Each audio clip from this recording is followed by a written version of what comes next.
Madame, Monsieur, bonjour, je suis ravie de vous retrouver pour un nouveau JT. Découvrons tout de suite les titres de ce jeudi 3 décembre. Crédit d'impôt recherche, indépendant agricole et cession d'entreprise. Une information concernant le crédit d'impôt recherche pour ouvrir ce JT. Un comité consultatif pour le crédit d'impôt recherche et le crédit d'impôt innovation devrait prochainement être créé. Ce comité serait une instance de conciliation qui interviendrait avant la fin d'un contrôle fiscal sur les désaccords existants entre l'administration et l'entreprise concernant les dépenses éligibles à ces deux crédits d'impôt.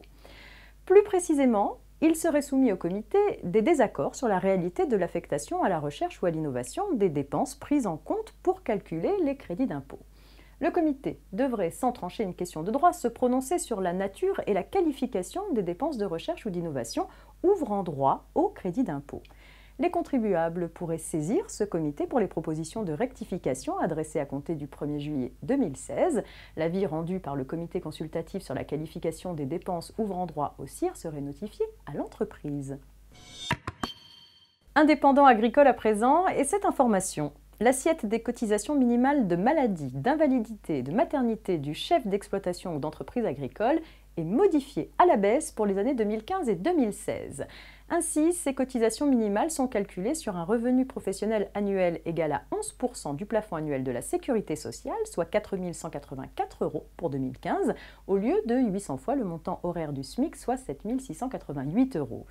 Par ailleurs, l'exploitant agricole dont les derniers revenus professionnels déclarés à la mutualité sociale agricole sont inférieurs à 11% du plafond annuel de la sécurité sociale peut demander que ses cotisations sociales soient calculées sur les revenus de l'année N-1 au lieu de la moyenne des revenus des 3 dernières années. Pour les cotisations et contributions dues au titre de l'année 2016, sa demande devra être déposée avant le 30 septembre 2016. Une histoire de cession d'entreprise avant de se quitter. Par une lettre de mission, une société charge un intermédiaire en cession d'entreprise de lui trouver un repreneur moyennant une rémunération minimale. L'intermédiaire, après sélection et présentation au cédant d'un repreneur, demande le paiement de la rémunération convenue. Mais le cédant refuse de payer cette rémunération au motif qu'elle n'est due à l'intermédiaire qu'en cas de cession effective de l'entreprise. Les juges donnent gain de cause au cédant. La Cour de cassation censure.